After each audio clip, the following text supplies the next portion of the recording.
assis sur le trône des plus élevés. La Bible dit qu'avant la création de toutes choses, tu existais. Éternel est ton nom. Et nous te vénérons maintenant parce que tu règnes de génération en génération, d'âge en âge. Tu es Seigneur dans les cieux, tu es Seigneur sur la terre, tu es Seigneur sur la terre. La Bible déclare qu'en ton nom, tout genou fléchit. Oh Seigneur,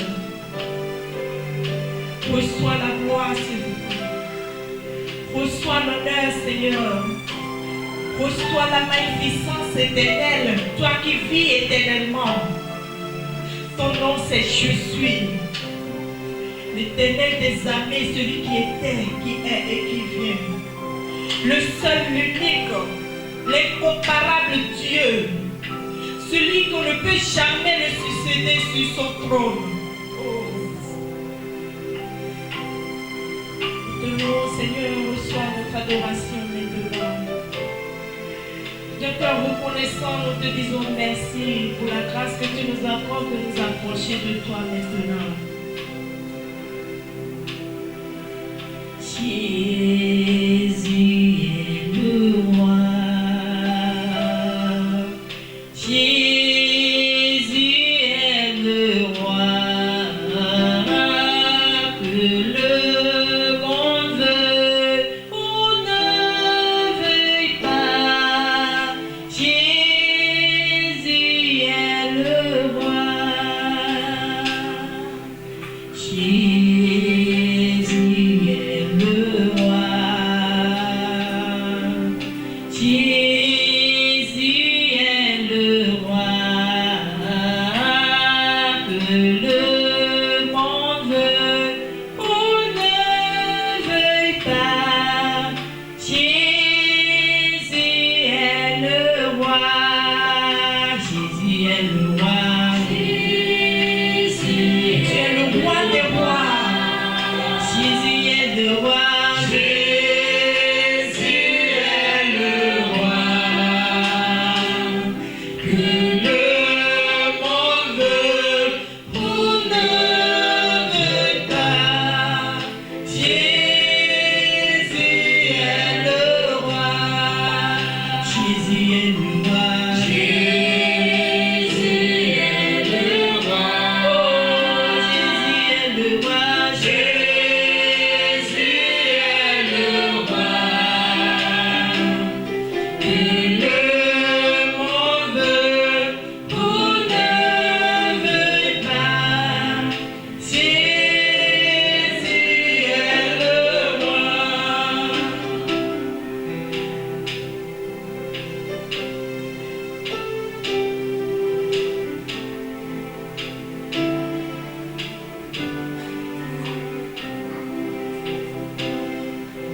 Jésus est le roi. Jésus est le roi.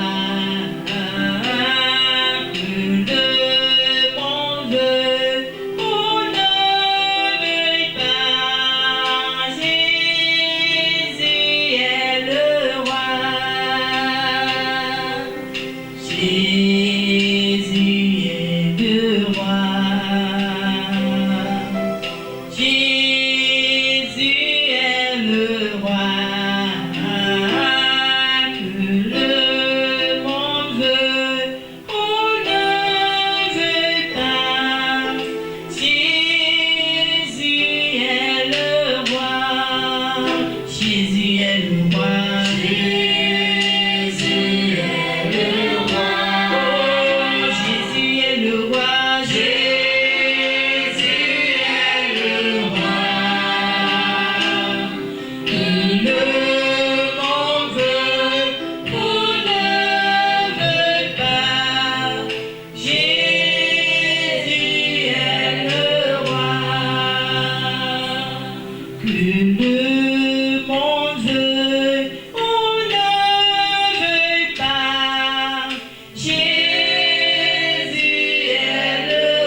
laisser cette semaine pascale, Seigneur. Oh, merci pour le sacrifice de la croix. Merci Seigneur éternel, parce que tu nous as donné la grâce éternelle de faire partie éternel de ceux qui bénéficient de ce sacrifice. Papa, merci pour ton amour, merci pour ton sang que tu as versé pour l'humanité tout entière, Seigneur.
Chers frères et sœurs, très heureux de vous rencontrer encore cet après-midi pour la continuité de la manne céleste.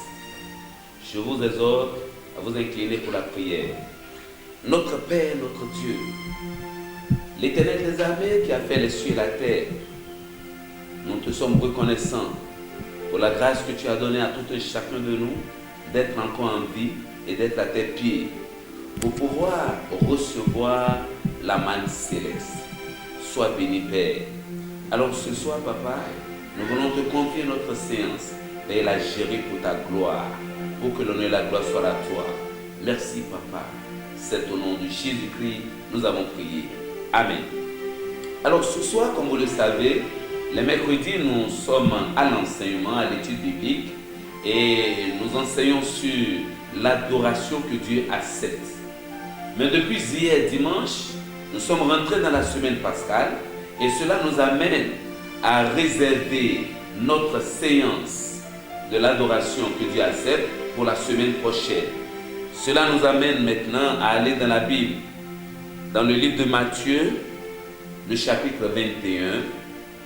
Matthieu, chapitre 21. Ce qui nous concerne ce soir, c'est juste 3 versets, le verset 10 jusqu'au verset 13. Alors, nous voulons nous entretenir sur le thème « Mettre à jour le temps que je suis ». Mettre à jour le temps que je suis. Moi en tant qu'Église de Dieu, moi en tant qu'enfant de Dieu, comme la Bible a dit dans le livre de Jean chapitre 1, le verset 12, à tous ceux qui l'ont reçu, elle leur a donné le pouvoir de devenir des enfants de Dieu, ceux-là qui sont nés de Dieu, et non de la volonté des hommes, ni de la volonté de la chair. Chers frères, chères sœurs, nous venons voir la manière dont notre Seigneur Jésus-Christ, lorsqu'il a fait son entrée triomphale à Jérusalem, ce qu'il a fait du temple de Dieu. Qu'est-ce que le Seigneur lui-même a fait du temple? Et je lis ce soir, à partir du verset 10, du livre de Matthieu chapitre 21, comme je l'avais annoncé. Lorsqu'il entra dans Jérusalem, toute la ville fut émue et l'on disait, qui est celui-ci? La foule répondait, c'est Jésus, le prophète de Nazareth en Galilée. Jésus entra dans le temple de Dieu. Il chassa tous ceux qui vendaient et qui achetaient dans le temple. Il renversa les tables des changeurs et les sièges des vendeurs de pigeons. Le verset 13 pour finir. Et il a dit, il est écrit, ma maison sera appelée une maison de prière, mais vous en faites une caverne de voleurs. Comme je l'ai dit, je suis le temple de Dieu. Je suis l'église de Dieu. C'est en moi que Dieu habite. Dieu n'habite pas dans la maison, dans une construction faite avec les mains. Ce sont des lieux de rassemblement. Ce sont des lieux de culte. Raison pour laquelle les autorités ont le pouvoir de fermer les lieux de culte. Mais ils n'ont pas le pouvoir de fermer le temple de Dieu que je suis. Parce qu'en moi, Dieu reste. Dieu règne en moi. Chers frères, chères sœurs, Jésus, dans sa grâce, a choisi Jérusalem. Et je voudrais parler un peu de Jérusalem ce soir. Lorsque nous prenons Jérusalem géographiquement, Jérusalem est le centre de la terre. Lorsque nous prenons notre globe terrestre, Jérusalem c'est le centre. Jérusalem c'est le centre. Vérifier et démontrer. Dieu dans sa grâce a choisi Jérusalem. Parce que c'est de là que doit partir tout. C'est de là que doit partir l'évangile. C'est de là que tout doit se passer. Jésus entra dans Jérusalem.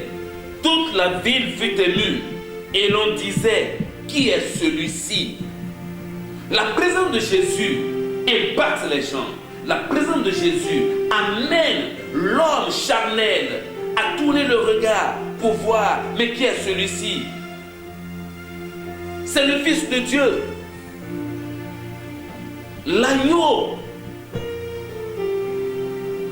que bientôt, d'ici quelques jours, nous allons célébrer, nous allons commémorer sa mort sur la croix et sa résurrection.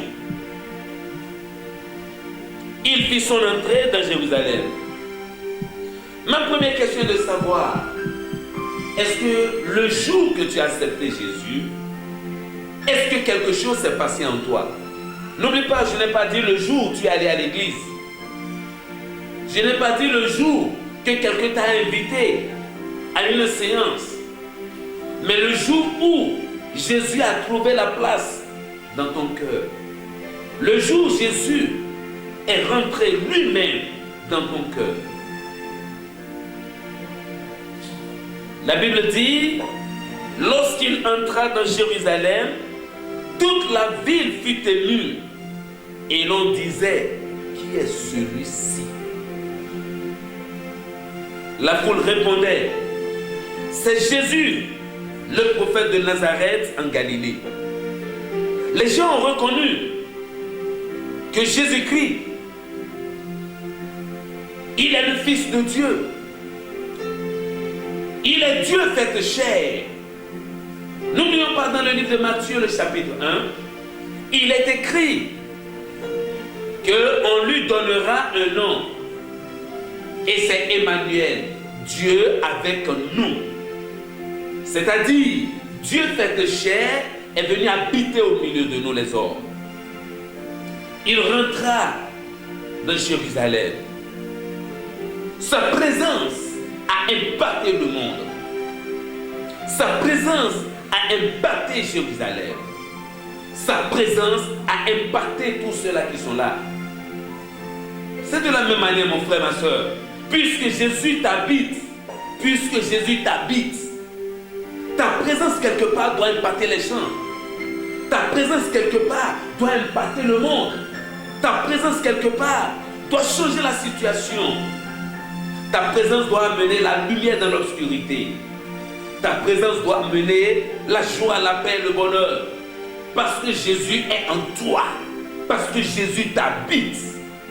Et puisque Jésus t'habite, mon frère, ma soeur, c'est une chose heureuse. C'est une chose fantastique. Je voudrais te féliciter pour cela d'abord. Mais si tu es ici et tu n'étais pas encore donné à Jésus, c'est le moment de laisser Jésus pénétrer ton cœur. Je ne dis pas d'être un membre d'une église, non, mais d'être enfant de Dieu, d'être quelqu'un sur qui Dieu compte, d'être quelqu'un qui a accepté Jésus comme son Seigneur et son Sauveur, celui qui a donné toute sa vie à Jésus, celui dont Jésus détient la commande de sa vie. C'est capital pour toi et c'est capital pour moi, mon frère, d'appartenir à la famille de Christ.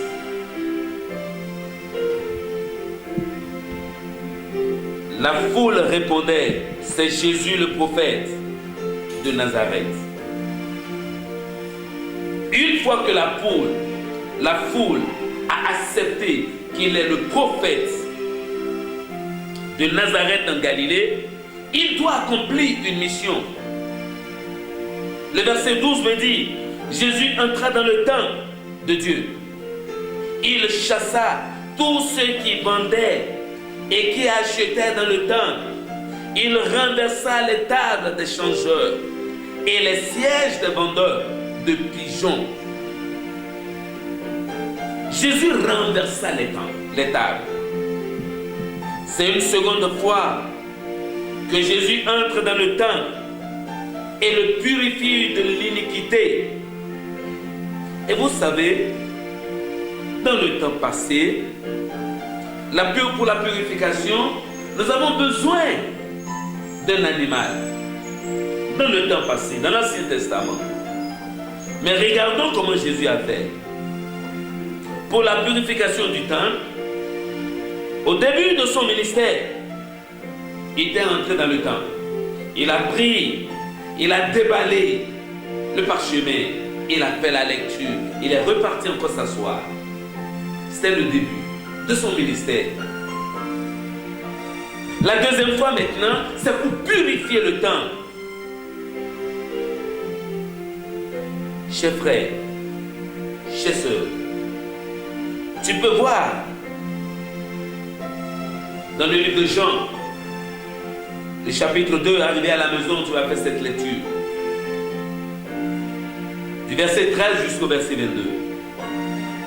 Mais pour ce qui nous concerne, ce soir, Jésus nous enseigne que lui, il doit être présent en nous.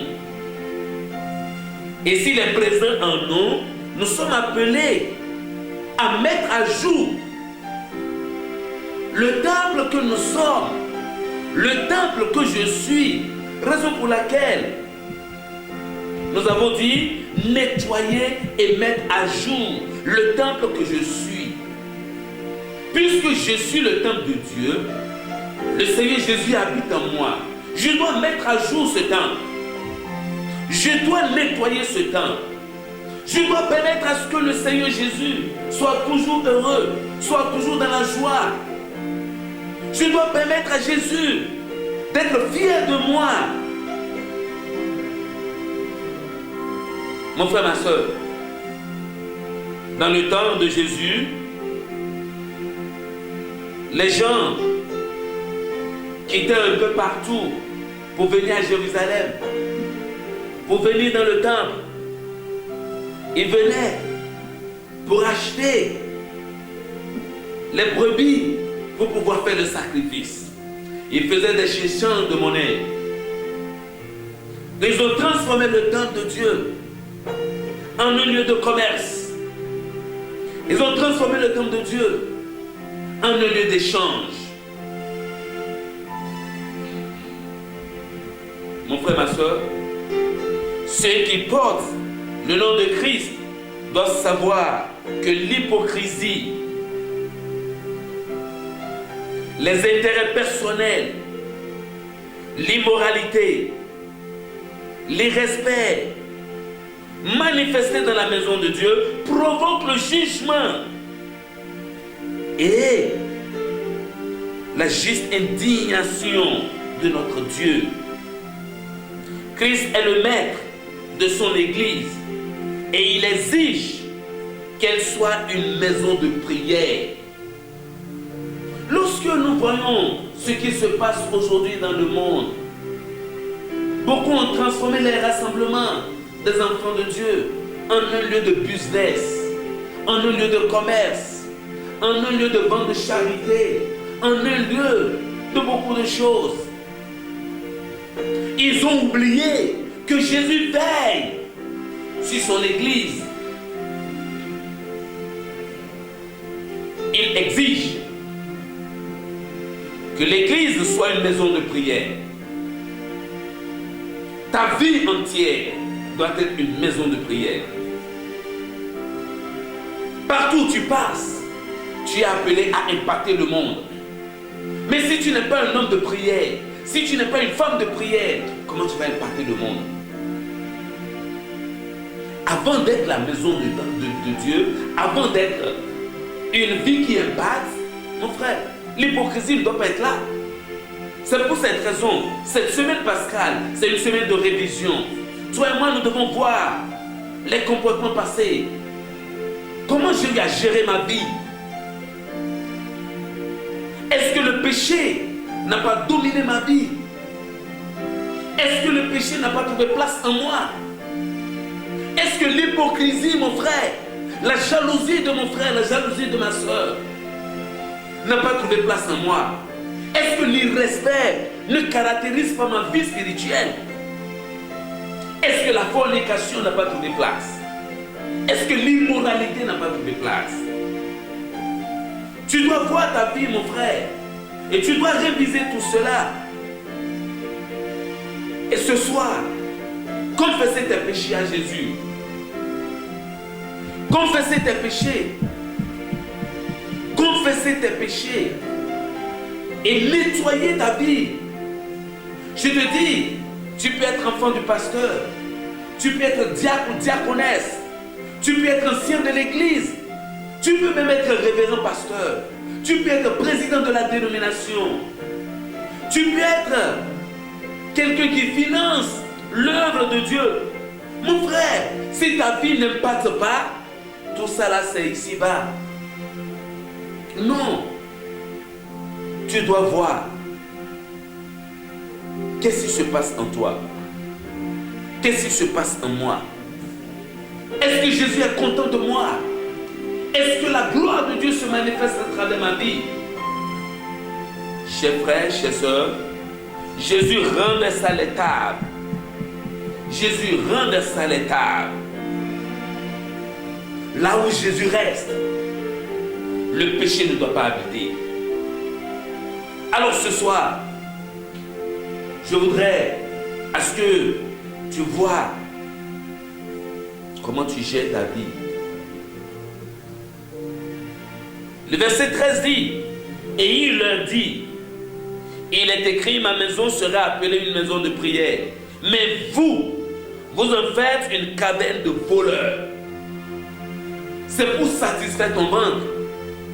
Paul, n'oubliez pas que Paul a dit, d'autres adorent leur ventre, parce que c'est rien que l'argent qu'ils cherchent pour pouvoir satisfaire leurs besoins. Ils ne pensent plus au royaume de Dieu. Si ta vie n'impacte pas, comment le royaume de Dieu sera content de toi? Comment le royaume de Dieu pourra t'accueillir? Mon frère, ma soeur, lorsque tu vas arriver à la maison, tu prends ta Bible dans le livre de Marc, le chapitre 11. Marc, chapitre 11. Tu vas lire le verset 17. Une maison de prière. Chers frères, chers sœurs, tu es appelé à mettre à jour le temple que tu es. Qu'est-ce que tu fais? Aujourd'hui où les lieux de culte sont fermés, tu es livré à tout ce que tu veux. Est-ce que Jésus est en toi? Mon frère, ma soeur, si tu sais que Jésus est en toi, le regard du Seigneur est sur toi. Même là où tu dors, même là où tu manges, même là où tu travailles, les gens t'entourent, les gens te voient. Les gens se moquent même de toi parce que ton lieu de culte est fermé. Mais c'est à toi de leur montrer que Jésus est en toi. Tu es le temple de Dieu. Tu es l'église. Une église vivante. Une église dans laquelle il n'y a pas l'hypocrisie. Je voudrais t'inviter ce soir, mon frère, ma soeur, à te repentir. Ferme tes yeux là où tu es. Baisse ta tête là où tu es. Je voudrais faire 2 prières ce soir. La première prière, c'est pour toi qui sais que tu as déjà sali le temple de Dieu. Toi qui sais que le péché est dans ta vie. Tu fermes tes yeux là où tu es. Jésus est là où tu es. Dans ta chambre où tu m'écoutes. Dans notre lieu de rassemblement où tu es. Dans ton service. Peut-être toi tu es au volet, tu m'écoutes. Jésus connaît ta vie. Jésus te voit.